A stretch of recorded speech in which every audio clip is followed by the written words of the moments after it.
much for clicking on the video. My name is Leah and I know I'm late.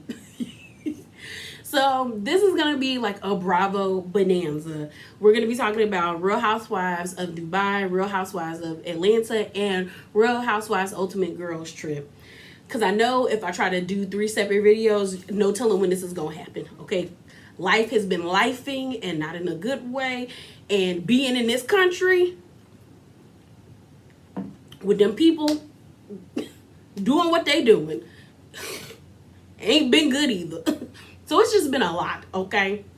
But I want to get these out to you and we're going to talk about it. So like I said, we're going to do Dubai, then Real Housewives Ultimate Girls Trip, and then we're going to get into Miss Atlanta. So let's go. Get your snacks though, cause it's going to be a minute. Y'all know I'm long-winded. So like I said, Dubai is first. So we open up with Caroline and Sergio actually going to, I think it's called Alberia, where their house is being built. It looks like a nice size house. I hope we get to see like the finished product of the house. Like I don't want them to like just show it to us like, you know, just the plot and we don't get to see what it looked like till next season. I would like to see it at the reunion if it's done, because they did say it should be done by the end of the summer. So I'm excited to see their house. It seems like the house is taking different elements to like places where they traveled. So like America, I think they said something about like other like Eastern Europeans and European areas, and I think they said something about like Singapore, but I could be wrong. This little scene got on my nerves, and the main person who got on my nerves was Sergio. So first of all, I didn't like that Sergio had on that white hoodie, mainly because it's white, and I'm like, you're going to a construction zone. I don't like when people wear white things to areas that is dirty. Like I can't stand when people wear white shoes and we're going to walk in the grass or in some mud, because your shoes gonna get messed up. So, or like I even can't even say to places they're not supposed to wear white. I don't even like all white parties, because then that means you have to eat things that are like similar to like the color of your outfit. Like that, like all we drinking is water and Sprite.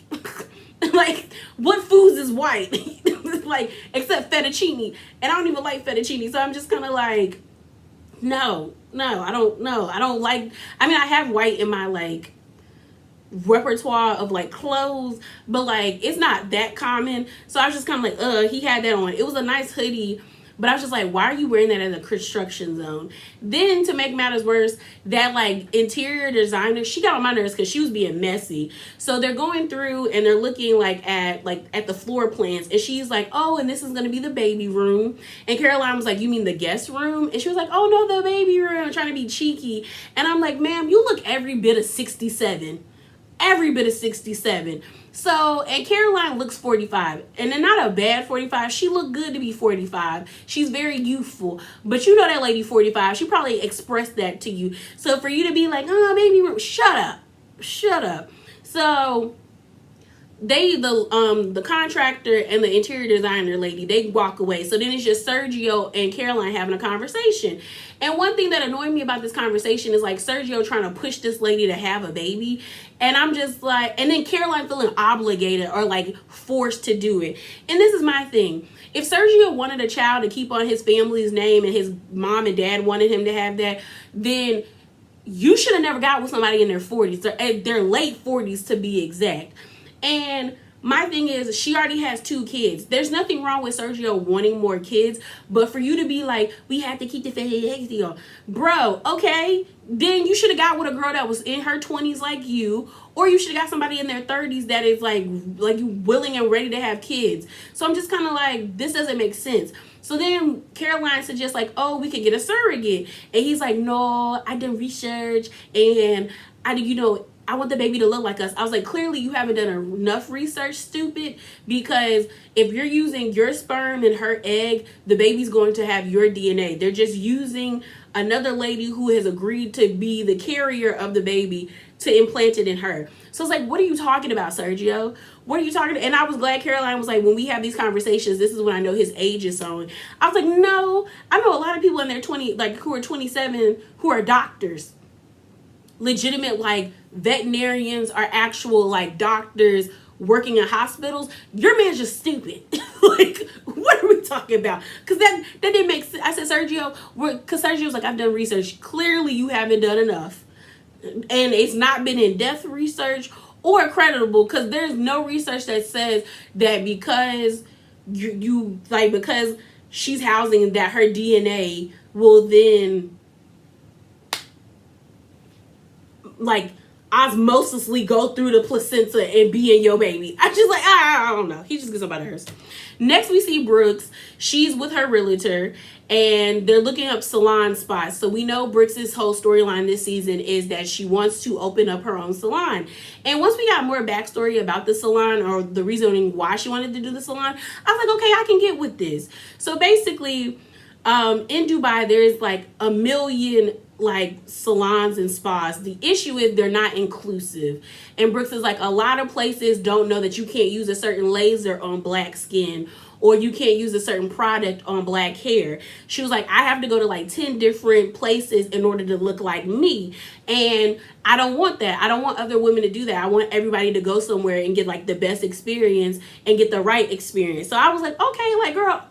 And shout out to her that like she saw a deficit somewhere and decided to do something about it instead of just complaining. So the first space they look at was like close to like maybe like 1,400 square feet, but the rent was $17,800 a month. I said, my Lord, that's college tuition, like I keep telling y'all. Then you had the place she ended up picking, because the first place they were saying it was going to cost them like it was going to delay the process of like renovation for 6 months. But the second place that she picked was like 2,000 square feet, and it was $25K a month. And I said, ooh. But she got the funds. We find out, they did a flashback that her ex-husband is investing in her salon, and her ex-boyfriend is the one that's renovating it. So she doing something right that they doing all of this for her. So they asked her like, oh, do you like, are you worried about this not like this failing? And Caroline said, baby, I don't fail. I said, I know that's right. So we find out that after she got divorced from her husband, that she really didn't have anything. And in order for her to become a millionaire, she began to do real estate. And that's how she became, who she is. She then says, I'm the American dream. I said, girl, just say you the Dubai dream, because there ain't no dream over here in America. So then we get to Miss Nina. So Nina meets up with her husband. We find out that he's a workaholic. They used to go on a whole bunch of dates, but now they just do lunchtime, and she got to go to his job. We meet his business partner, Beiji. I think that's how you say it, Beiji or Beiji. And he's her husband's business partner. They're like basically conjoined at the hip, her and Beiji and her husband. And it's Beiji's birthday. So we find out that Beiji's party normally be like 6 figures. I said, I know that's right. Beiji said, baby, we gonna celebrate me, and we gonna do it with the funds and in style. So they are basically, I guess, fitting the bill for Beiji's party, but Beiji and his wife are the one that are going to like give them all the ideas of what they want. Nina's inviting all the girls. We then find out that Nina, for her 11th anniversary with her husband, he's gifting her a Rolls Royce. And he was basically like, what kind of version you want? And she was like, I just want to test drive all of them. Girl, when he said, I think he said Rolls Royce, like SUV, I was like, I'll take that. Like, I'm short. I want to be able to look over people when I drive. The next car I get, I want it to be like an Equinox, like something like not too big like a Tahoe, but like something where I sit above everybody. I want that. So we found out that them license plates that we normally see that they have, baby, them license plates. So single digit license plates cost upwards to $30 million. I said $30 million for a license plate. I can understand $30 million on a home, but $30 million on a license plate? That's a lot of money. And I was happy Nina said, I can't justify that in my head. I said, me neither. And like, I have my favorite number. Well, one of my favorite numbers is like my birthday number, which is the number 12. And I was like, baby, that probably be like maybe like $10 million. I said, oh God, that's a lot of money. That's a lot of money. So next we see Lisa and her kids. Girl, Lisa's kids was running wild. But I will say this, something about Lisa is like starting to like, I won't won't say crack, but the cracks, well, I don't want to say cracks. Things are starting to show. Like, I think Lisa initially, when she came on here, she had like a facade that she wanted, or a person she wanted to present, and I think it's slowly going away, especially when she's showcasing her family life. Because on episode 1, they were like camping outside, and the dad was really like, what does mommy do? And she was like, oh, she's a businesswoman, she does Mina Rose. It's like the little kids were acting like it was such like wonderful things, like they had nothing but wonderful things to say about like her business. Then we had that scene where she pulled the kids together last episode before she went to her what's it called? Her fashion show. And she was like, you know, tell mommy goodbye. Are y'all proud of mommy? They were like, yeah. But it felt fake because kids don't care about this type of stuff. And like, she was holding the youngest one, and she was like, tell mommy goodbye. Are you guys happy? I wish y'all could come. And I'm like, okay. But then in this moment, I was like, yeah, these are how her kids really feel. And these are like, this is what they like. This is not fake, because the kids were just running wild. You got all 3 of them doing stuff. She's trying to tell them to calm down. We find out that she felt bad, which she shouldn't have felt bad in the first place. Like, you have dreams and goals before your kids, and you can have them during raising your kids and after they leave you. So, girl, don't do that. Excuse me. But she basically made like a little play area for them, which I was just like, it didn't look like a lot. It looked staged, because I was like, none of them kids look like they play with them toys. I said, where's the video games and like, you know, the iPad? Them kids don't be playing with them toys no more. Not like that. And so one of the little kids was like climbing on this like little rope thing, which I thought was like a display. And I was hoping it wasn't, because that's like, kids are heavy. And I'm just thinking, like, if that rope thing, like, it wasn't rope, it was like a ladder, or like a rope ladder. I'm like, if that's not bolted to the ceiling, like, he could really hurt himself. And then he ended up hurting himself. And I was just like, yeah, girl, this ain't it. But basically, when I said that the kids really said how they really felt, it's like, she was like, can y'all calm down, or something to that effect? Like, I'm trying to work. And she was like, where's your father to come get y'all? And the little boy said, daddy's working. He's doing more important stuff. And she was like, you don't think Mina Rose is important? She was like, no, because daddy's job makes money. I said, he rude. Little boy rude. And then I was just like, yeah, girl. What we saw in episode 1 and the last, I think what episode is this? Episode 3, yes, sis.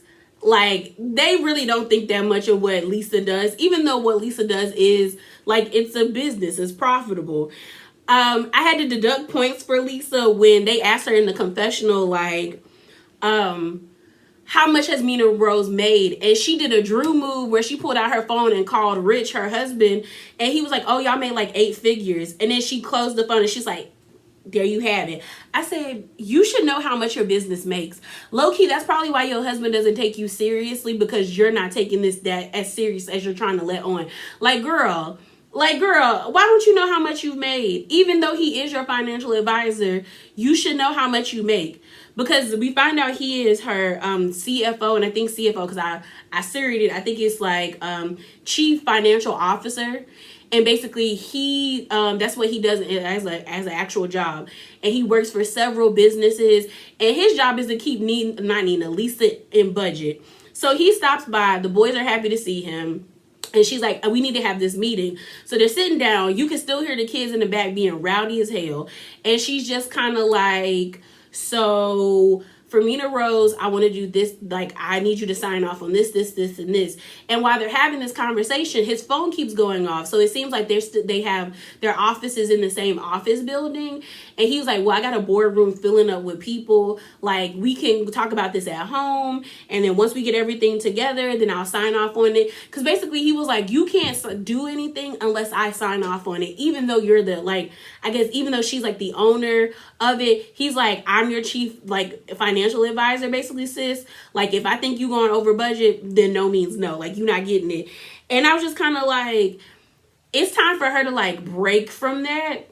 And when I say break from it, I'm like, I get it Rich was the one that invested in her company, but there should be like a line, like a boundary, because my husband's not gonna be telling me what I can and cannot do. Like, it'd be different if it was really, if it was coming from somebody who else that was the CFO. But there's an added layer of like emotions when it's your husband, because then you gonna take that home with you and be like mad at him because he didn't want to sign off on something that he thought would put you over a budget or wasn't worth it. So I'm just kind of like, yeah, I would separate that. I would not want them to be a part of it. But I was just kind of like, and I'm kind of annoyed with her saying, I want him to believe in me. Okay, girl, like, he ends up saying, I believe in you. And she's like, that's all I wanted. And I'm like, Lisa, you too pretty for that. You're too pretty for that. Your business has been successful. That should have been enough validation for you.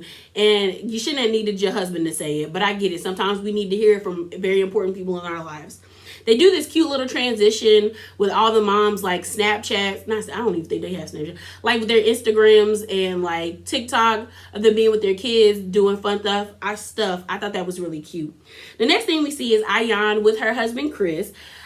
I did not know Chris was American. We find out he's from Idaho. I thought he was British. But they were so cute together. Like, I love this scene with Ayan and Chris, because I feel like we got like the real Ayan with Chris.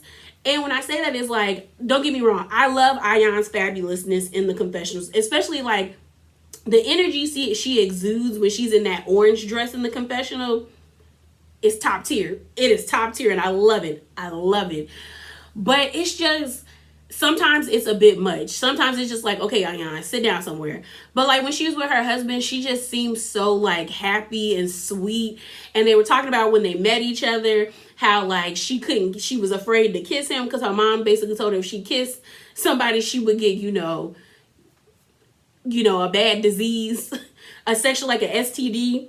And so that's why they didn't kiss. She was talking about how she walked up on him several times, but she didn't have the courage to talk to him until her sister pushed her to. She ended up asking him to marry her like 4 times. We also found out that Ayan was supposed to marry somebody else.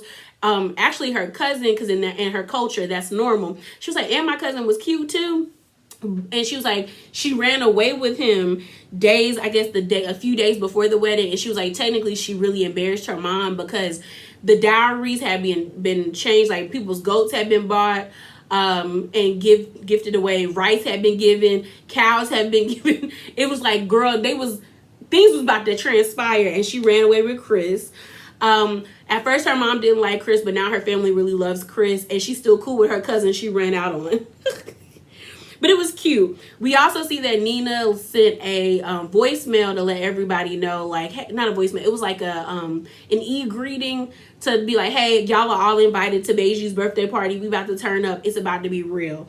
So our next scene is going to be about Brooks and her son. And then we're going to, like I said, is about Brooks' son. I did not mention, y'all, I did not like Brooks' hair this whole entire episode until the end because it was pinned up. But, like, she just need to wear black hair. This whole like black root with the like 33, I think that'd be like 33, 34, like auburn hair. It's not doing it for me. Mainly because it's stiff and the line of demarcation is so like it's like black root, orange. It's supposed to, there's no seam, it's not seamless, and I don't like it. But unfortunately, we find out that Brooks' son is actually being bullied by, I guess, a few kids. And it mainly seems like he's being bullied because of him riding the bus. So we find out that he goes to public school, but public school over there is more like private school. And a lot of the kids have like drivers and things like that. But she wanted him to ride the bus. I will say that about Brooks. I do not think Brooks has it the way we think she has it. I do think Brooks is wealthy, but I don't think Brooks has the wealth of like Nina, Ayan, or Lisa, or Sarah or Caroline. I think Brooks is the one that probably is like, if they put all their bank accounts together, she'd be the last one, because her whole explanation about him riding the bus for like social skills, I was like, that didn't really make sense when I'm like, he's going to be in school all day with other children. So he is going to get social. Like, he'll be around those kids, interacting with them.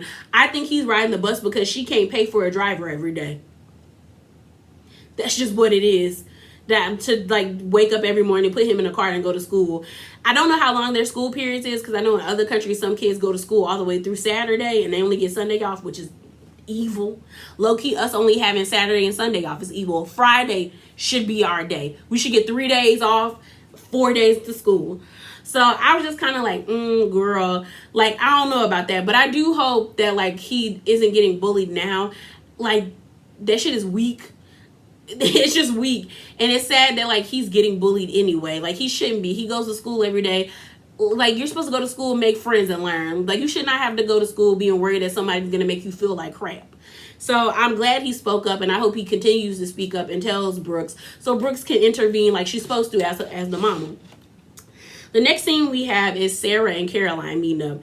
And basically, Sarah asks Caroline, girl, why you ain't come to Lisa's fashion event? And Caroline's basically like, I ain't want to be around them toxic people. I'm in my bubble, and I want to stay in my bubble, and I just, right now, I don't have the need or the capacity to deal with toxicity. We also find out that for Sarah's second husband, he did not accept her son. He said he did accept her son, but later on, as things went on, she found out he didn't accept her son. Sarah says that she feel like seeing Sergio and Caroline together gives her hope. And I said, okay, girl.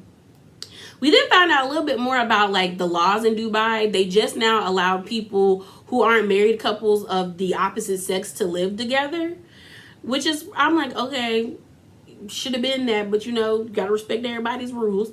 But basically, they just now lifted it. They're trying to catch up with Western culture, pretty much. And in Western culture, you know, we live with whoever we want to live with. And also we find out that Caroline did freeze her eggs, but they weren't allowed to be fertilized by Sergio's sperm because Sergio and her weren't married. But now that is a lift too, that like couples that aren't married can do that.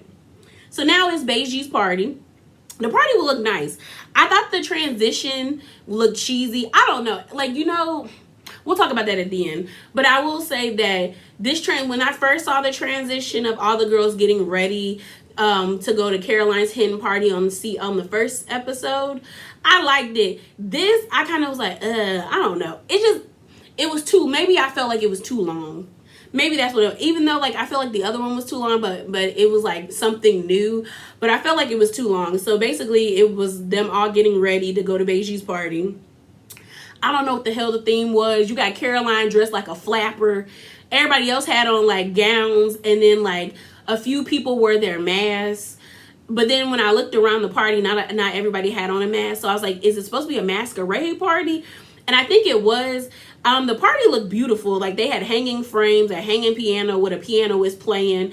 But I just was like, when you looked around the party, not everybody had on masks. So like, I think I only saw like maybe 1 or 2 people. And most of the people that did have on masks were like dancers or performers. So I was just like, yeah, this is weird. But the party did look good though. Party looked good. Nina is there first because, you know, it's Beiji's party, but they were the ones hosting everybody. She saged the place. And then we got into the mess with Caroline and Lisa. So we found out that Sarah, stirring the pot and being a bone carrier, told Ayan and Lisa that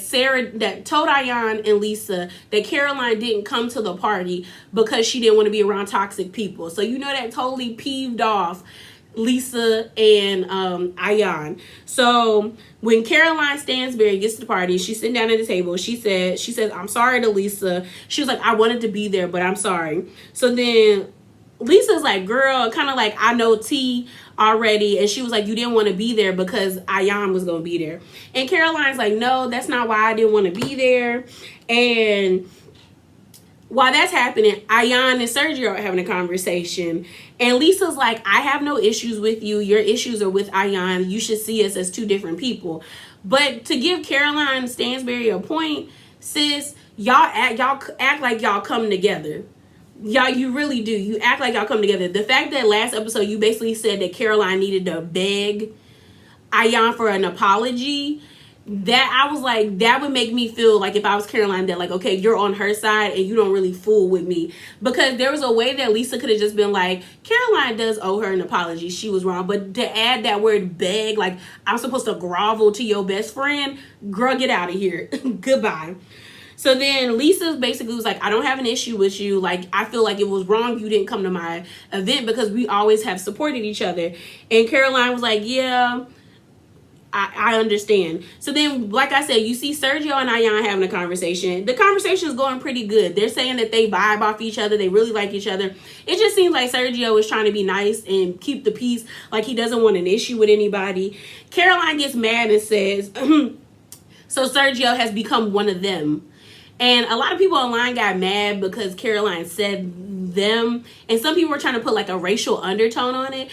But I didn't see it that way. It was basically like, okay, you over there with them. You not over here with me. Like you're integrating into a clique of people that don't like me. So you are one of them. I didn't feel like it was any racial thing with it.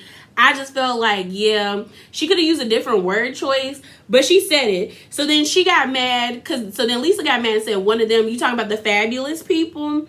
And then then Lisa grabbed Sergio's hand. Now I said, Lisa, you trying it. Because if Caroline would have grabbed Rich's hand, you probably would have been pissed. So Lisa's grabbing Sergio's hand, fake laughing, like, yeah, he could be one of us. We love Sergio. So then that's when Caroline says the infamous line, I heard she's gonna suck your dick tonight. And everyone's like, whoa. Like, Caroline went left. Like, there was no need for her to say that, but I guess she was feeling like some type of way with them holding hands and them being clicked up with one another.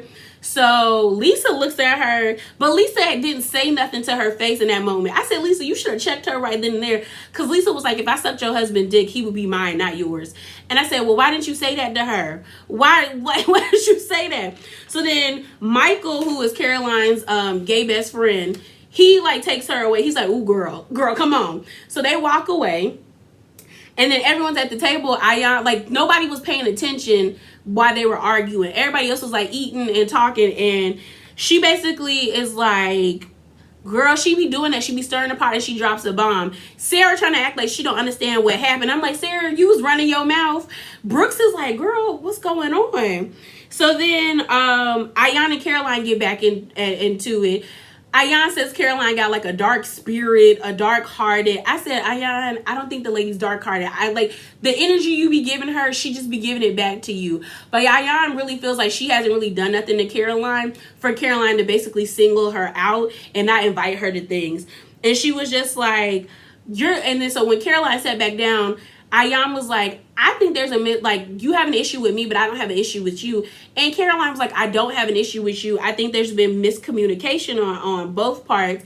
And she was like, you're mad at me because I didn't invite you to my hen party. And Ayan's like, no, I felt singled out. That's why I was mad at you. So then they both agreed that it was a miscommunication and that they were going to work on it together. So then they were like, okay, let's build a relation. Because Ayan said, I would like to build a relationship with you. And then they hugged, which I was surprised. But I'm like, okay, where are we going from here?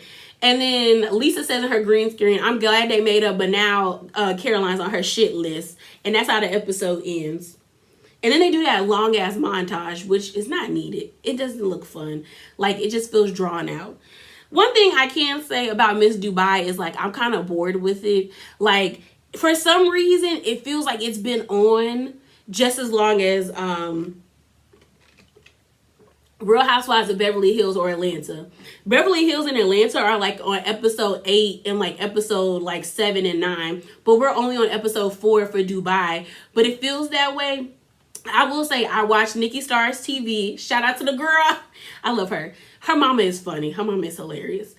But she said there's too many. I hopped in when she was doing her live because she was doing her review. So check out her review. And she was like, it's too many filler episodes and they have to come hard because they're new. And I said, that's probably what it is. Each episode we've had only had like a sprinkle of drama. Just a sprinkle of drama each time. Even from episode 1 all the way to episode 4. And it just feels like filler. We haven't had like a big blow up each episode. And I think that's what they have that is kind of to their detriment compared to Real Housewives of Miami, where almost like every other episode, it was like we would have a filler episode, but then the next episode would be explosive, then a filler, then explosive. Here, it just seems like we've just had 4 episodes of like, okay. I feel like this show could definitely be like a binge-worthy show. Like if they uploaded every season on like Peacock, I think it would be a lot, like the ratings would be better because you could watch it back to back to back. Right now, it just feels like we're in a lull and I need them to pick it up, especially because I'm trying to figure out how long Dubai is about to be, because I think Miami got 16 episodes and Salt Lake City, their first season, I think got like 20. And I'm like, if we're only on episode 4 and I'm already kind of like, I feel like they're dragging their feet, how am I going to feel when we get to episode 16 or 20? So I'm going to need them to get it together. But let's get on to our next one, which is, so next up we're going to talk about Real Housewives Ultimate Girls Trip. And this is season 2, episodes 1 through 3. The reason why I'm going to talk about episodes 1 through 3, because Peacock released episodes 1, 2, and 3 on the same day, at the actual premiere day. I don't know why they did that, because I read somewhere that it's going to be 8 episodes, so we only have 5 more episodes, and then the show will probably end up airing on Bravo in real time. Well, real time for you to watch it that way. But I got Peacock, so this is where you're getting this. Baby. This show is like, it's like a bad trip. Like a bad trip, like a fever dream. Like there's so much going on, but not going on. Because really, I can break down these 3 episodes into 3 things. Everybody versus Brandy, Eva being high, and Vicky being sick and taking pills.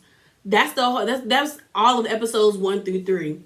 But I guess the way I'm going to do this, I'm going to talk about person by person, and then we're going to talk about things that I felt were like important in these 3 episodes.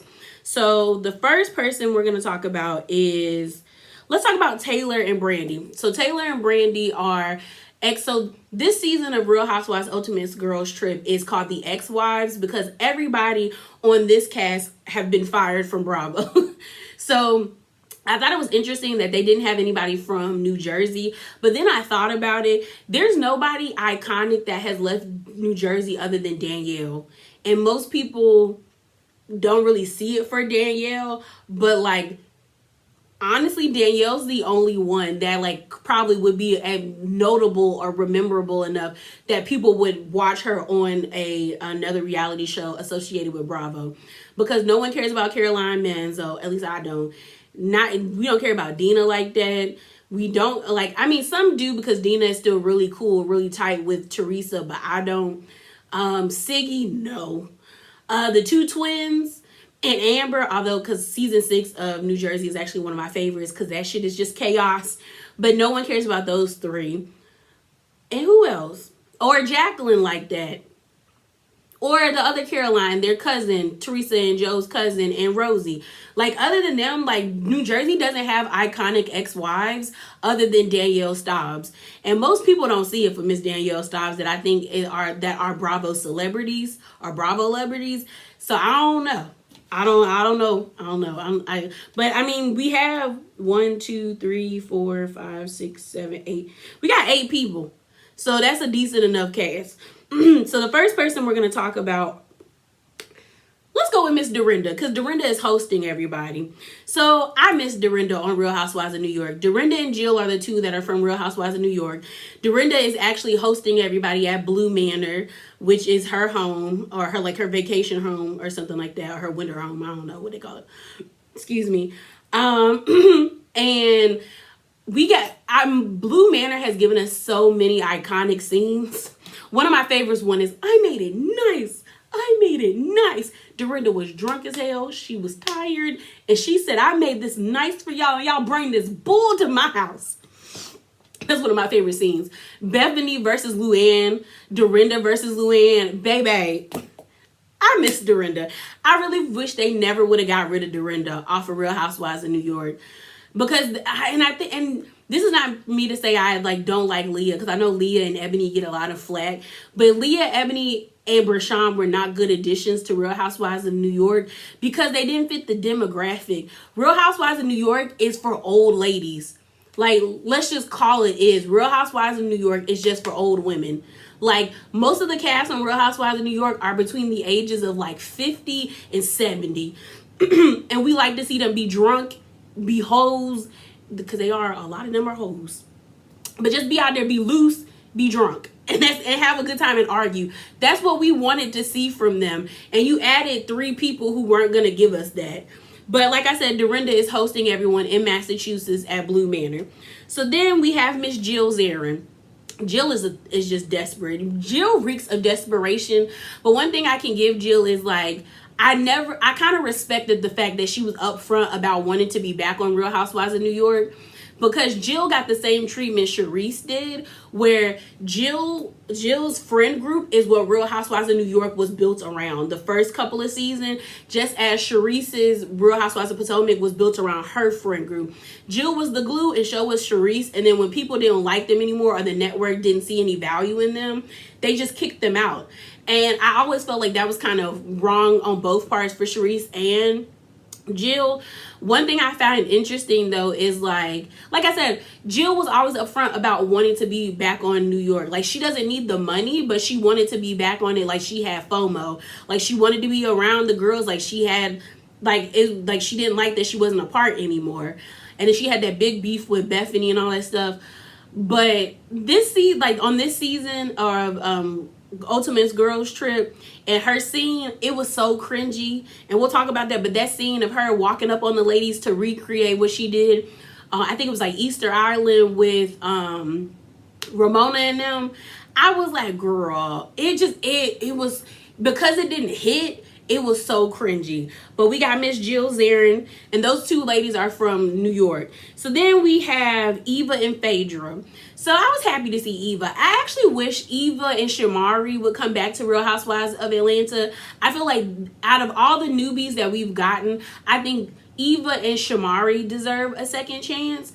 A second chance. The issue with Eva was always pregnant, and that got annoying, as well as Eva never had enough balls to say what she said in her confessionals or what she said to other people in people's faces, other than with Marlo.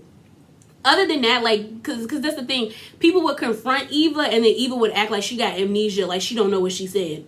And it would be like, sis, like, just own it. Just own it. You call yourself Eva the diva, be a diva, sis. But she's going to be our resident pothead. But it's nice to see that she's doing well. We then see Phaedra. Phaedra is like cool with Eva. We found out that Phaedra and Eva have known each other since Eva was like 17 or 18. And it seems like Eva's mom is really cool with Phaedra. It was crazy seeing Mr. President and the Prince. Like, we saw her give birth to these kids. And since Phaedra hasn't been on the show, I don't know what the kids look like now. So I was kind of surprised when I was like, oh my God, like, they're like 9 and 8. They about to hit double digits. Like, they're in middle school, or no, they're in elementary school. I said, wow, like, they've grown.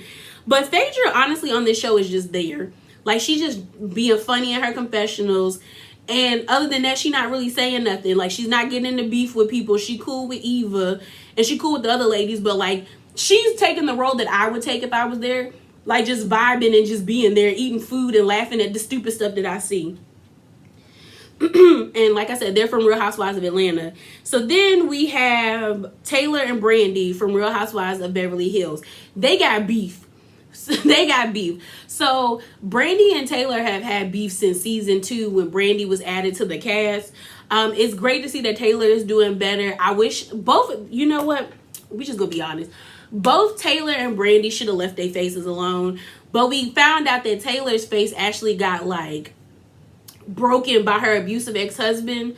So like, I can't, for that part, if it like for reconstructive surgery, yes, but you can also tell that Taylor did way more to her face than after what happened to her, unfortunately, with her ex-husband that's no longer here. So I never was into Taylor. In all honesty, I really wasn't. Like, even when she was on the show and the times that she would pop up, I never really liked her. I was happy that she was away from her husband, because he, like, even in season 1, you could kind of tell that he was very domineering. But to find out that, like, when they exposed that he was abusing her, I was like, yeah. And then for him to, like, take himself out. And I remember that being all over the tabloids when I was younger, because I remember being in the grocery store and like seeing it on People magazine, or was it People magazine? It was one of the magazines, and it was talking about how he like took himself out. But, you know, I thought it was great when, we'll talk about that, when she had that talk with Eva. But yeah, Taylor's here. And like I said, we have Brandy. Now, Brandy should have left her face alone. Brandy is starting to look like the cat lady, like a lot of people have been saying. Like, Brandy needs to leave her face alone. Stop getting Botox. Stop getting stop getting surgery on your face. Like, leave your face alone, lady.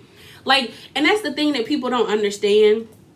When you get like severe, like, I won't say severe, but drastic surgery to your body or to your face, aging doesn't stop.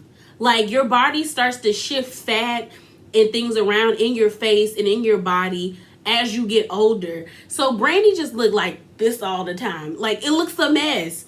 So, but her, like I said, her and Taylor have beef because Brandy felt some type of way about Taylor writing that tell-all book about her life after her husband died, because Brandy was cool with her husband. And on that note, I told Brandy that in my head, I said, Brandy, shut up. Like, her husband was abusing her. She could do whatever she want. And just because you was friends with the man, that means nothing to nobody. Nothing to nobody. Brandy, this whole entire season, I can tell, is going to constantly put her foot in her mouth, because there's been several instances throughout episodes 1 through 3 where I was just like, Brandy, shut up.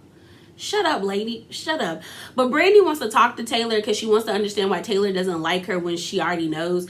As well as Brandy got beef with Tamra and Vicky because they got into like a social media exchange, and Brandy went below the belt as well as Tamra went below the belt. So, like, it is what it is. So then now to our last and final ladies. From the OC, we have Vicky and Tamra. Vicky is getting on my nerves. Like, when I tell you she is tap dancing on my nerves, Vicky should have never came. They could have got somebody else. I just want y'all to know that. Vicky, like, the only time I liked Vicky, because I don't see it for Vicky, but the only time I liked Vicky is when Vicky was in Tres Amigas and when they were all having a good time partying. When Vicky's partying, I can tolerate her. When she's not, she's so annoying. Like, she was complaining about everything. She popping all these pills. Like, ugh. Excuse me. Pills that I low-key don't believe are prescribed to her. She's just taking them because she's done her research. And she was just complaining. And Vicky always looks like she ran a marathon. Like, does no one notice that her face always perpetually looks like it's wet? Like, from sweat? Or maybe that's just me. She just gets on my nerves. Like, after the whole Brooke situation about the whole line about cancer, and that's the thing, I don't even like Megan King Edmonds. And I thought she was being annoying. But, like, sis, when she let that cat out the bag that you and that man was lying, well, more so, allegedly that man was lying, I was like, yeah, I don't see it for this lady no more. She over here being sad because a man, Rick, dumped her, or they broke up. We find out that her and Rick ain't been together or haven't been intimate together for like a year and a month. She was like, oh yeah, we haven't had sex in 13 months. You're not in a relationship, ma'am.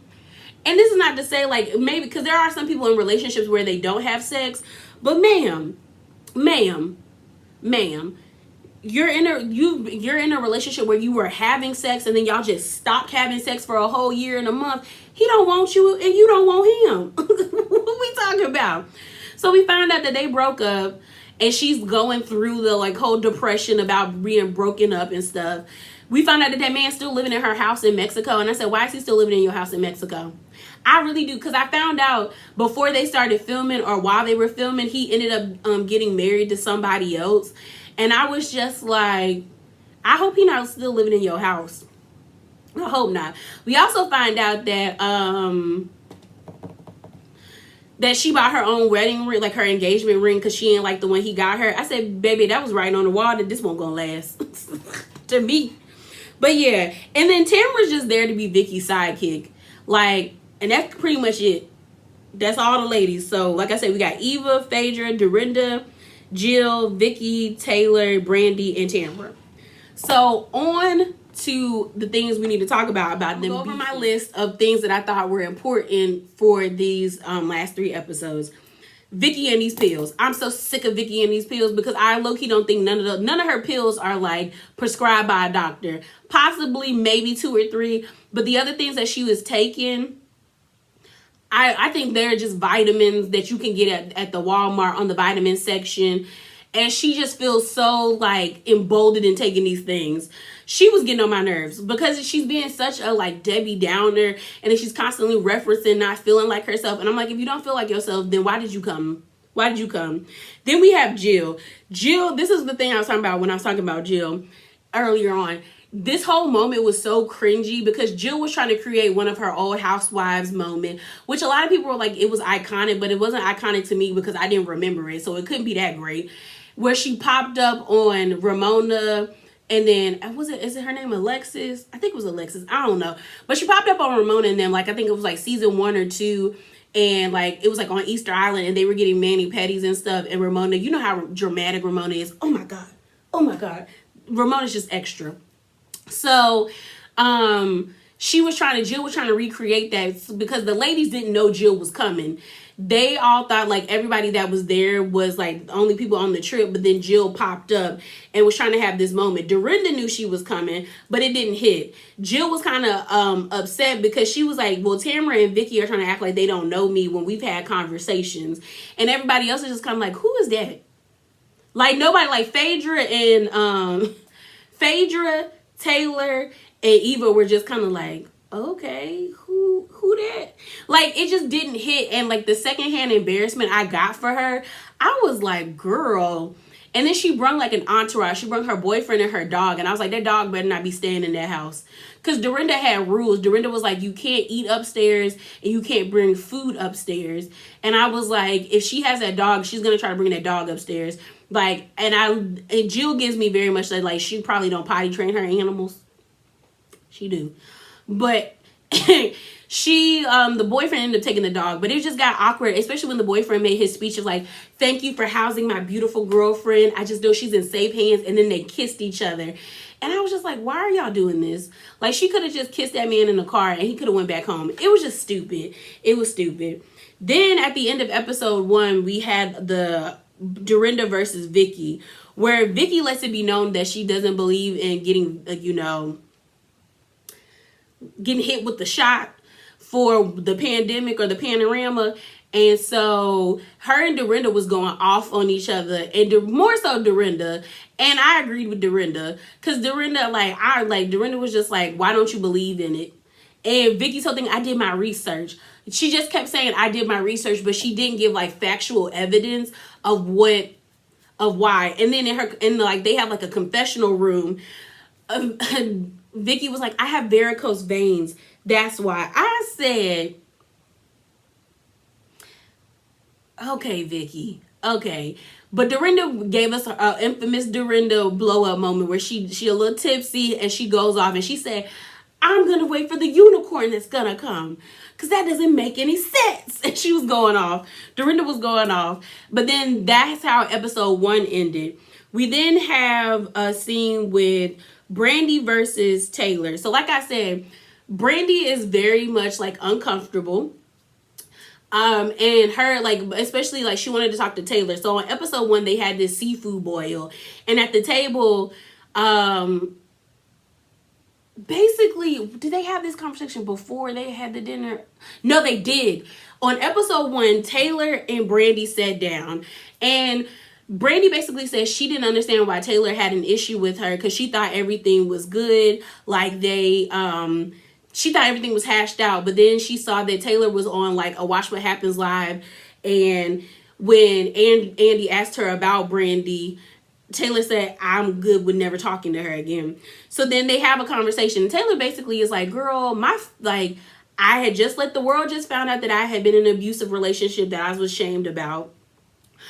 My ex-husband took himself out, and then I was a single mom having to find a way to make ends meet. I wrote the book in order to pay for my and my daughter's lifestyle. And then Brandy was like, well, I didn't know that. I wish you would have told me. And I'm looking at Brandy like, why does she need to tell you that? Like, you and that man didn't seem to be friends like that for you to even care. And for you to be that hard pressed at her for writing a book about her life. What are we talking about, Brandy? The way you be trying to expose your ex-husband and his wife?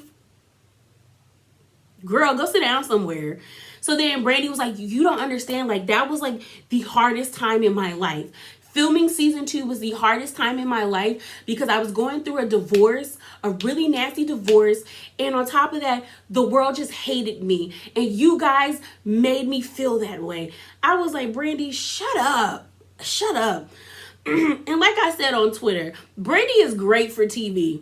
I can't take that away from that lady. Brandy is great for TV. But in real life, Brandy is exhausting. Like, I don't know how Brandy has friends, acquaintances, associates. Like, Brandy is a lot to take in, and not in a good way. Like, Brandy seems like she is an energy vampire or an energy leech, where it's just like you feel the need to like give, like she just wants you to give to her. And I'd be like, Brandy, shut up. So they had that moment and they said they were gonna like work on like something better. But then at the crab boil, Brandy brings it up again, and like Taylor is just like annoyed with her because Taylor's like, how are you making my life about you, like my ex-husband's death about you? I said, yeah, Brandy, shut up. Brandy, shut up. So then Brandy and Vicky get into it before they have dinner at the seafood boil, because Vicky was like getting annoyed because she was hungry, she was hangry, and Dorinda, Phaedra, and Eva were taking so long, and Vicky didn't want to eat before they came down to the table. So then Brandy was like, girl, just eat some bread. And Vicky was looking at her like, girl, don't talk to me. Like, Vicky doesn't see any value in Brandy. She just feels like Brandy is just like beneath her. Or if it really isn't beneath her, I just think she thinks Brandy is annoying and just like not worth her time.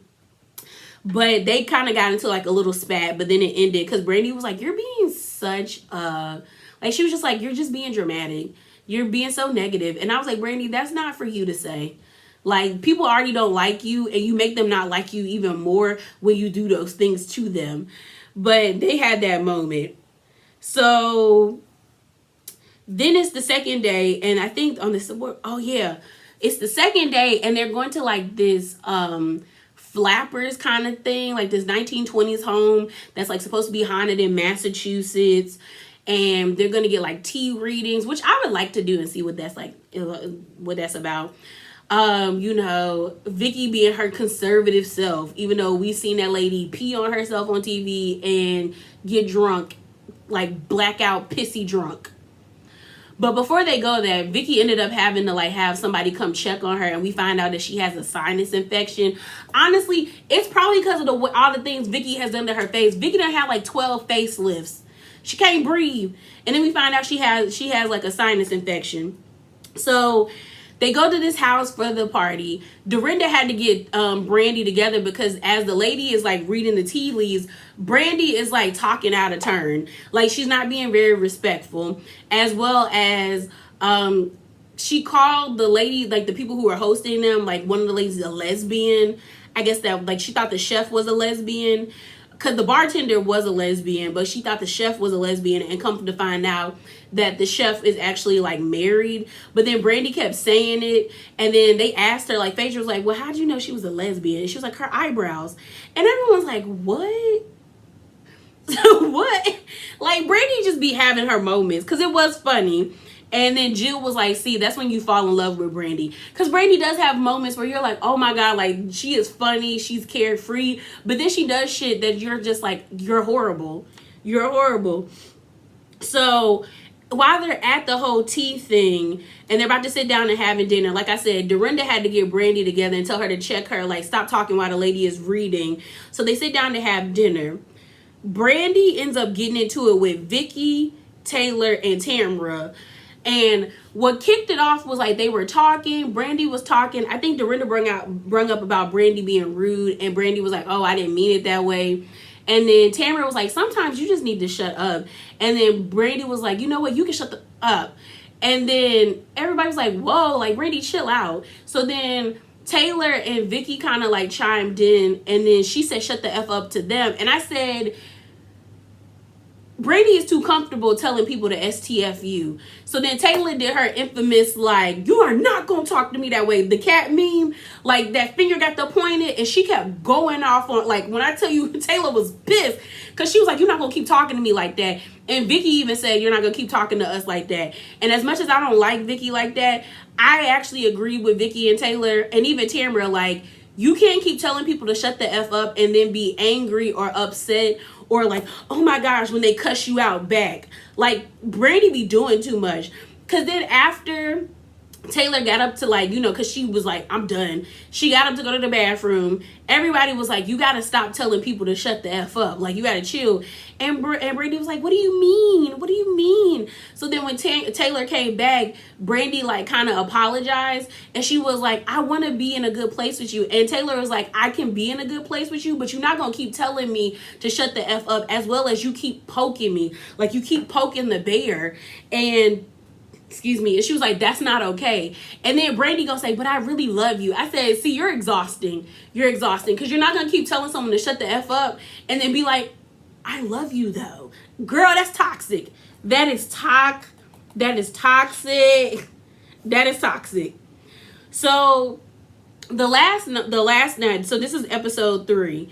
Episode 3, I actually thought was fun. They played this Housewives game that I probably would love to do, where they had to do different stations. They were like squeezing juice. They were like flipping through boxes, trying to find diamonds. Like, they had different things that mean like the different shows, like the orange, the diamond, the apple, the peach. Like, it was cute. It was really cute. Eva ended up winning, and they were having a good time. I actually enjoyed the conversation that Eva had with Brandy, when Eva was like, why don't you like Vicky? And she was just like, Vicky's just negative, and like she's just annoying or something. I think she said something about bad energy or something. I don't know. But Eva was like, no, you need to be more specific. Like, is she being condescending? Is she being negative? Is she being disrespectful? Is she like bullying? Like, Eva was like, put names to it. You just saying that she's just being negative doesn't, or like she just has bad energy, that doesn't really help figure out like what's the issue so y'all can rectify it. And I like that. They found out that, like, you know, weed is legal in Massachusetts, so they went to the dispensary. What's it called? While they were out in the dispensary, Dorinda, Vicky, and Tamara ended up having like a conversation about how Brandy says she feels like the ladies are ganging up on her. And I was just like, nobody's ganging up on her. Brandy keeps saying stupid stuff and then being surprised when people say things to her. And I don't like this narrative that Dorinda, Phaedra, and I think slickly Eva is trying to say that Brandy is fragile. And I'm like, Brandy is not fragile. And in the sense, I was like, calling her fragile is kind of condescending because she's a 50-year-old woman. Brandy is erratic, and that's the part where people are like, oh, she's fragile. No, she's erratic. Very erratic. Because 1 minute Brandy's cool, the next minute she's like, F you, shut the F up, you're being a bitch, F you. That Brandy is just erratic. And y'all see that is unstable. And I think the other reason why they say that she's like fragile is because Brandy's financial situation is nowhere near as good as any other of the other ladies.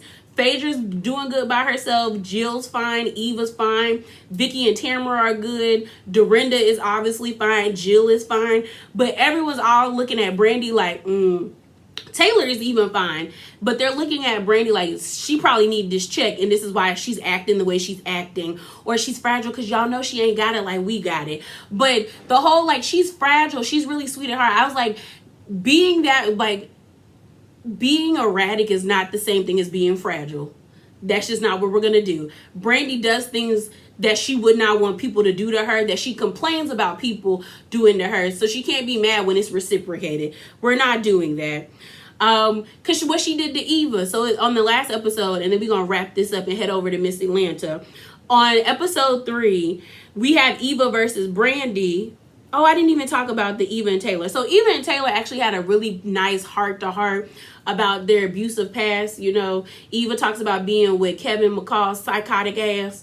And how, and then Taylor talks about her ex-husband, and how she was just like, you feel alone, but you know there's other people that have been out there that have gone through this, as well as there's people that want to help you, but you just feel alone. And they just really bonded. And I thought the moment was sweet that like they saw each other. And I like that. I like that they were able to connect. I mean, it sucks that they had to connect on something so wrong, because no one should ever put their hands on you. No significant other should. But it was just like they at least had a moment where they saw one another, and I thought that was nice. So then let's get back to Brandy versus Eva. So like Eva got a phone call. So on the last episode, they're doing like a pajama night party where we see that infamous picture of all of them in their pajama pants. And Eva was in her room about to get ready to go down and hang out with the ladies, and her husband calls, and then what's her name? Brandy's going like, "Hi, Eva's baby daddy." "Oh no, husband." I said, "Brandy, you did that shit on purpose with your prejudice ass, because that was some prejudice ass shit." I don't even know if, like, I don't know if she was trying to be like funny, because it wasn't funny, as well as like Brandy be doing stuff that she ain't got no business doing. Because I was like, are you saying that because she black that you would think she would have a baby daddy and she's not married? I was just like, Brandy, chill out. And I was just like, she got on my nerves. That comment got on my nerves. And then what she did later on that night irked me as well, because they're all playing the games. Brandy is hosting that night, and they were playing, like, you know, put the ring on the dick. They had a blown up dick. They were playing all like sexually fun games. So then they start talking about, I don't even know how they got onto the conversation about men, but I think someone was saying how they're single. Maybe Phaedra was saying it, and Brandy was just like, Eva brought up her husband or something. No, Brandy brought up her husband and saying like, "Oh, I thought he had a mangina," and Eva said, "Huh?" And then Phaedra was like, "Mangina." So then everybody was like, "Ooh," like Tamra and Vicky knew what she was saying, and they were like, "Huh?" And then Eva was like, "Explain." And then she was like, "No, I thought he had like a mangina." And I was just like, girl. And then Eva said, "We're not gonna go there because that's my husband." And I said, girl, I was just kind of like, Brandy, you don't want it with Eva, because Eva will probably tear you all the way down, and then y'all really will see how fragile she is. But before that situation happened, Dorinda and her got into it, because Dorinda was annoyed that she wasn't like controlling the games or how everything was going anymore, because Dorinda has this itinerary and she wants to mark off everything. Like, they have to go by the book, and I could not be on a trip with no one like that. Like, yes, I want an itinerary, but I want the option to choose whether or not I want to participate in different things. But that's where the episode ended, where Eva had to check Brandy. And then we see Phaedra asking Eva, like, no, not Eva, asking Brandy, like, "What do you mean?" And then Brandy was like, "Well, oftentimes I'm the lead in my marriage, like my relationships. So most of them guys I date have manginas, you know, like I'm the man." And I was just like, no. I was like, that sounds like low-key you just be controlling, and they just let you do whatever you want. But clearly they don't stay with you that long, because you alone by yourself. I'm gonna need Brandy to get it together. Like I said, Brandy is great for TV, but Brandy keeps sticking her foot in her mouth. And this whole fragile narrative that they're trying to spin with Brandy, I'm not buying it, because Brandy is too quick to tell people to shut the F up. Because if you were that fragile, you would have kept your mouth closed and you would have been mute. But let's get on to Miss RHOA. So now we're going to talk about Real Housewives of Atlanta. It starts off and we find out that this episode's group event is going to be Drop It with Drew. She is basically having a party, or a little workout get-together party kind of thing, where she's going to invite all the ladies, and she's as well going to invite people who have participated in the Drop It with Drew program to celebrate them and their weight loss, and to thank them for being a part of thank them for being a part of what they have done. So I was like, okay, that's cute. It's cute. So we see Sonya. Sonya, this episode, was talking a lot about whether or not she wanted to have a baby. And mainly she doesn't want to have a baby because she feels like she has too much on her plate and there's no need for her to have another kid, especially if she's not going to have the help in which she thinks she needs in order to be successful. So then we have this scene that really got a lot of people in their feelings with Sheree, Marlo, and Candy. They're having like a sauna day. Basically, I wrote that they pretty much kind of ambushed Candy, because Candy didn't know that's what the three of them meeting up was going to be. So Candy says she's not doing she's not doing the sauna with the ladies. And they were kind of like, well, why not? And she was like, well, I got somewhere to be after this. So this is my thing. I feel like all three of them are on bull. All three of them are on bull.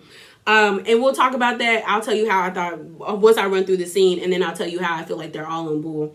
So Sheree basically says that she feels like her and Candy haven't been the same since they were the smalls versus the talls. And then she also was upset that Candy didn't reach out to her about Tyrone, because she's like, we've been knowing each other for so long, and you know I've been going through something, so why didn't you reach out to me? So then Marlo brings up not feeling like Kandi has been reaching out to her, and she talks about her foster care, and Candy's like, don't bring foster care into this. And Marlo's like, well, I am gonna bring it into this because you was raised better than me, so we're gonna talk about it. So then Kandi gets to crying, talking, I am tired of dealing with you guys. And this is where I feel like everybody was on BS, because Kandi doesn't like Sheree or Marlo. She doesn't see value in them, so she doesn't put effort into their friendships. Because she also talked about how her family's been asking for more for them. And honestly, your family comes first before your friends, but you kind of also confirm that you don't really be out there for them like that. Granted, they don't do the same for her, but it's like, Kandi, you don't like them. You don't like them. This whole I'm a good friend, you're not. You're really not, because you're not friends with them and you don't like them. Sheree and her are just acquaintances. They might have known each other for associates. They're not friends. They might have known each other for a long time, but their friendship has fallen off and gone down to associateship, because Kandi, that's bullshit. If I knew my friend had just broken up with somebody and I knew for a fact that she was going through, I would probably shoot her a text and be like, hey, are you okay? I heard what happened with Tyrone. Do you want to talk about it? We're not going to act like Kandi wasn't getting sent pictures of Sheree probably crying the way Marlo was. So you didn't want to check up on her because you don't care about her like that, Kandi. So stop faking the funk. With Marlo the same way. Marlo, you've known Kandi for a hot minute, but like you said on that one episode where you said Kandi hasn't, you've just gotten to know Kandi and y'all been knowing each other for a while. And the truth is, Kandi doesn't see value in Marlo and them. She really doesn't. So this whole, and granted, Kandi has done a lot to help Marlo out, but Kandi doesn't see a friendship in them. So the whole conversation to me was bull, because y'all, the three of them aren't friends. Sheree and Marlo are friends, but Kandi is just a work friend. And she treats a lot of her friendships on this show beyond, she doesn't go beyond the TV. The only person she probably goes beyond the TV with is Kenya and possibly Cynthia. But anybody else on this show, she doesn't. We're not even gonna play them games. Kandi always refers to this as a job. She always refers to this as a job. So I'm just you don't see them as your friends. So her starting to cry, I said, are you crying because you're angry that they're calling you out? Or are you crying because you are frustrated at the fact that you're having this conversation? Or are you crying because you're now getting it on both ends? Your family feels like you're not there for them, Kandi, and now your friends do. But it's you're not friends with them. You're really not. You're not friends with them. They're not your clique. They're not the people you go to. Let's just call a thing a thing. I just find it to be stupid. Really, I do. I found that whole situation stupid. We then have a sit down with Ross and Sonya. And basically she tells Ross, she cooks him dinner. The food looked good, where she's just, them plantains look fire. The plantains look fire. And Sonya basically tells Ross that wanting another kid is a lot. Let's just she was I would love to have a big family, but that's a dream, and I'm trying to live in a reality. And she said, when I had Deuce the first time, I after having him, I felt like I was going to explode because I didn't have the help that I felt that I need. And I'm looking at Ross have you acknowledged that your wife is telling you bro, you want more kids, but you weren't there for me in the capacity I needed? Because basically what Sonya's saying is if you were more supportive or more helpful, i.e. putting in your half of the job, then we probably could have more kids, but you don't do that. And now we're finding out that he because of his the chauffeur business, he keeps having to fly back down to Houston, and she's just you leaving is a lot. Yes, I have 10 people here, but it throws everything off every time you leave. We get in the swing of thing and then you roll out, and that lets me know her child be wilding out. Deuce be wilding out. That's just what it. And it seems maybe Deuce listens more to Ross than Sonya, but it just sounds like he be wilding out. So then Sonya was will you resent me if we don't have kids? And he said IDK. And I mean, I feel that's an honest answer. I'm not mad about him saying I don't know, but don't be trying to force no baby on nobody. Don't be trying to do that. Unless you gonna be here to take care of the baby the whole time, don't do that. Don't do that. We then see everyone the montage of scenes. We see Sheree with her business manager. Marlo with her nephews. We found out that Marlo's nephews have been acting up ever since they had that phone call with the mom, which is sad. And that she spoke to their older sister, Jasmine, that's like 27. And she basically was kind of like, because they have such a big far in age gap, like such a big age gap, they really don't be talking to each other. And Marlo was just like, we just the effed up family. And I was like, yeah, y'all need therapy. Y'all need a lot. Y'all need therapy. Y'all need a lot of therapy. So we get to the drop. No, not the drop it with Drew yet. Kenya and Candy and Mayetta meet up. Mayetta, we all know, is Neo's baby mama.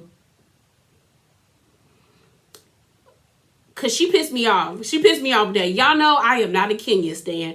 But when Mayetta got on the internet capping, having an attitude with Kenya, but like other people have called her Neo's baby mama and she ain't had that much smoke for them, I was like, oh, you trying to play TV games, ma'am. You are trying to play TV games. So sit down somewhere, Mayetta.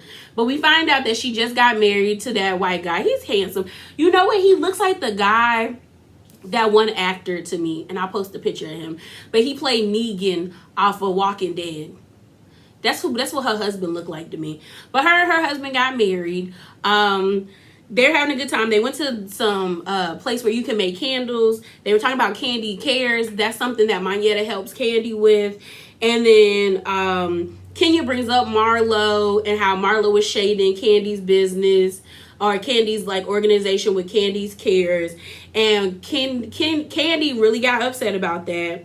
And she was like, she feels like Marlo is trying to do a campaign of hate against her. And I'm like, it's not really a campaign of hate. The only person she talking trash to about you is Sheree. So what kind of, and that's the other thing. Kenya and Candy have so much smoke for Marlo, but no one's coming at Sheree. Because Sheree is sitting beside them co-signing. Sheree is sitting beside Marlo co-signing everything Marlo says. So if y'all gonna be mad at Marlo, y'all need to be mad at Sheree as well. But like, they just have all this energy for Marlo. That's weird to me. But then they get to the Drop It With Drew party. They invite Mayetta to come. They're all just kind of like, we don't know if it's real or fake. We then get on the thing about Mayetta's honeymoon because, like I said, they just got married. And Candy brings up the whole vibrating panties because Candy's like, oh, well, did you use your candy coated stuff? And she was like, yes. And then Kenya said, let's not go there. And then they talk about the panties. And my thing is, like I said last time, Candy getting so defensive about Kenya being uncomfortable, bringing up the whole, like, you said you'd have sex with me in front of my husband when the conversation was about that. I'm like, Candy, you making yourself look sus. You really are, because if the lady is saying, like, look, I was uncomfortable. Why does she need to, like, why, just because she said, you know what, I would sleep with you because y'all were asking each other those types of questions, that doesn't mean she wants her panties to like be vibrating by another man that she don't have no interest in. Like, that sounds so stupid. And then, I was happy that Kenya brought up the whole thing about like, you had damn near naked people come to my house for an invitation.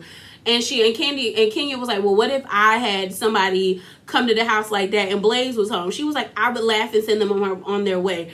I'm like, okay, Candy, you may be cool with that, but other people aren't. You can't push your freakiness you claim to have on other people. If they tell you that they're uncomfortable, they're uncomfortable. And the way you're acting about it is like, is off-putting, because it's not like the lady just said she was uncomfortable. It's not like Kenya was out here disrespecting you, running your name through the mud like Marlo has been doing. She just was like, yeah, man, I just wasn't down with it. I was uncomfortable. So I'm like, girl, you doing a lot. You doing a lot. But they were able to like agree to disagree and move on. And Candy said that's how me and Kenya's friendship works. We argue and then we agree to disagree and move on. It's not like the situation with Marlo, who's trying to like have everybody come against me. I said the only person she's sharing this information with is Sheree. Talk to Sheree, bro. Be mad at Sheree. I was just like, this is too much. The Drop It With Drew event. I'm not really gonna talk about nobody's weight because I don't feel the need to. But this shit looks fake.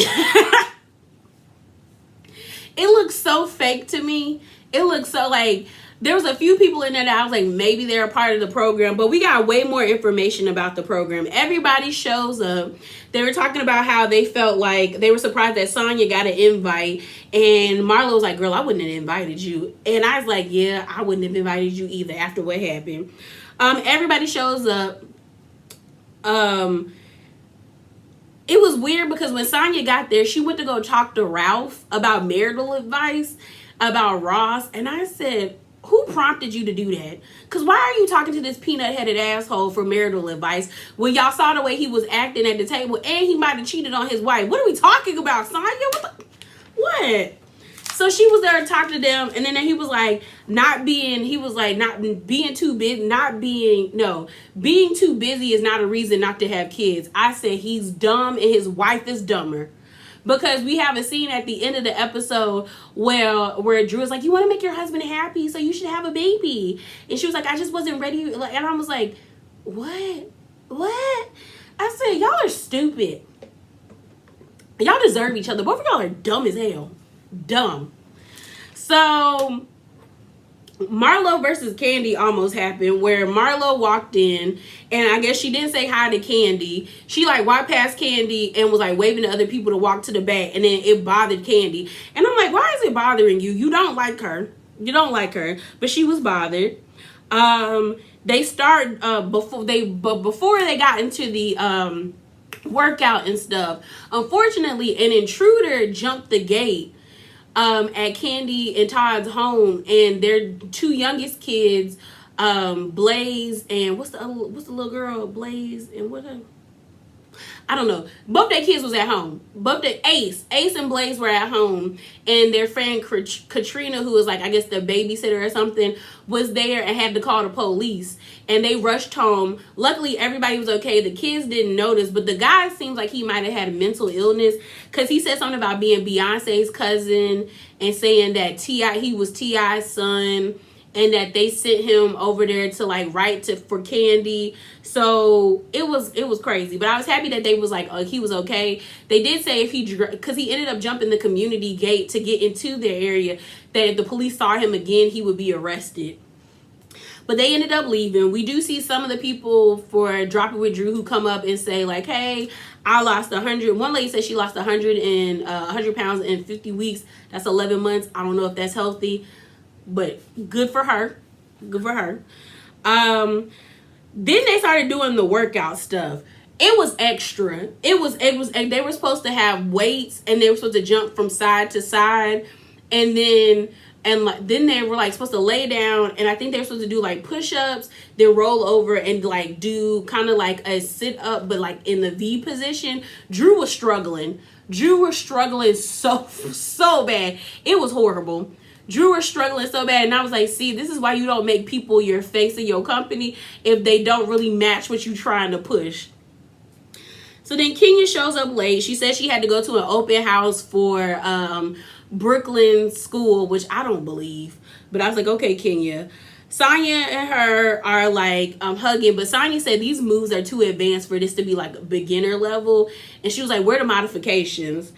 Then Drew was like, oh, we have meal preps. And then they start talking to Jackie. Jackie is the lady we've seen like multiple times and Drew's business partner. But what we find out is Jackie is the one who really created this. Jackie has had like the whole Drop It With Drew, because it wasn't called Drop It With Drew. It was called 21-day program where they would help people lose weight. And she's been doing it for like 6 or 5 years. And they have like 6 locations in Chicago.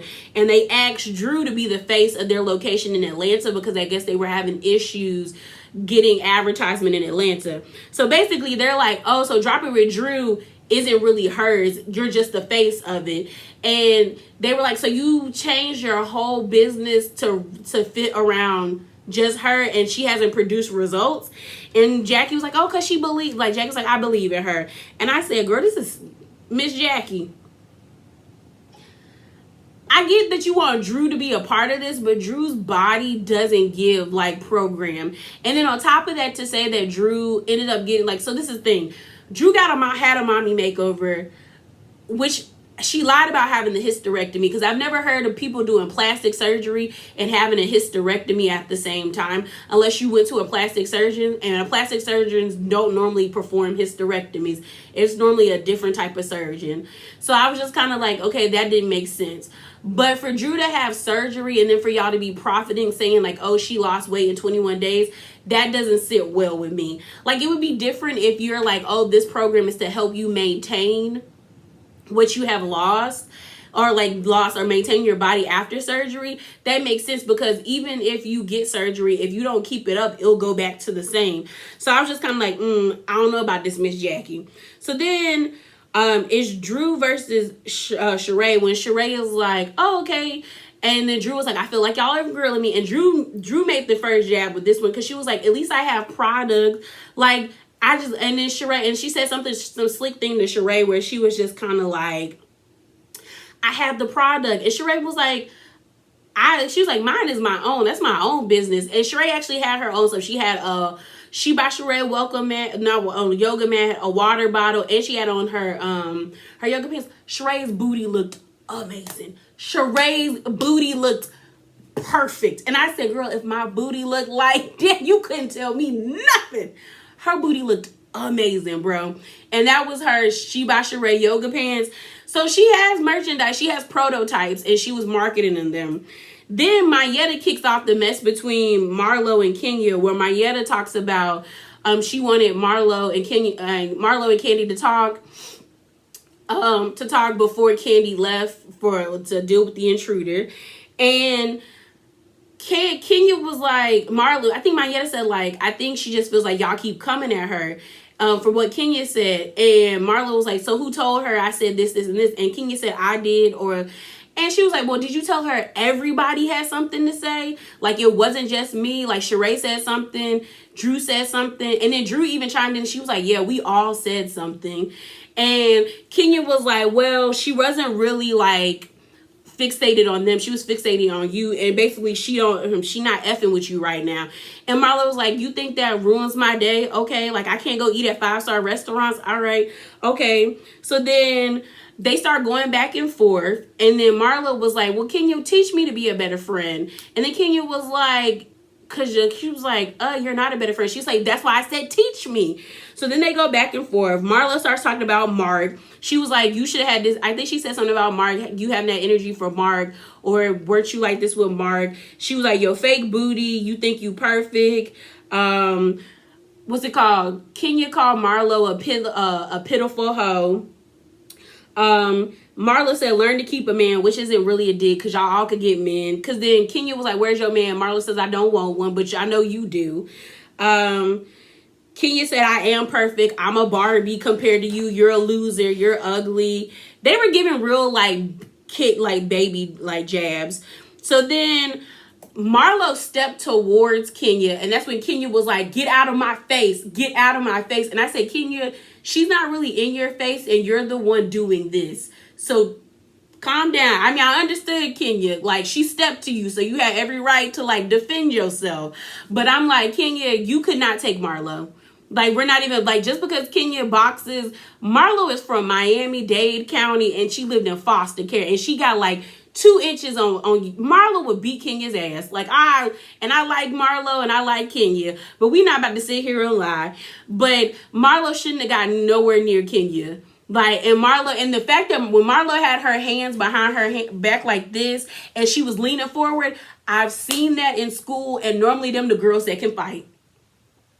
Them the girls that can fight, that are like, I'm trying to be nice to you. That's why my hands, I'm trying to give you respect and just talk to you. That's why these hands behind my back. And I said, ooh, Kenya. Ooh, Kenya. Kenya. So then it pretty much ended there. We had a moment with Sonya and Drew where I said, Drew showed how dumb she was. Sonya apologized to Drew. They talked about the kids. And then she was talking about, you want to make your husband happy, though? And then Sonya was like, what about making your wife happy? She was like, yeah, but he deserves, you should still give him kids. I said, ew, dumb and dumber. They deserve each other. They deserve each other, y'all. They deserve each other. All right. If you have made it all the way through, thank you for being a part of the Bravo Bonanza. All right. So give me your thoughts below on every episode on Real Housewives of Dubai, Real Housewives of Atlanta, Ultimate Girls Trip. Give me your thoughts. I'm excited to read your comments. And again, if you have watched all the way through, I appreciate you. But like we do all this, like I say all the time, that is it. That is all. Remember to be bravely authentic and drop down in the comments below. Deuces.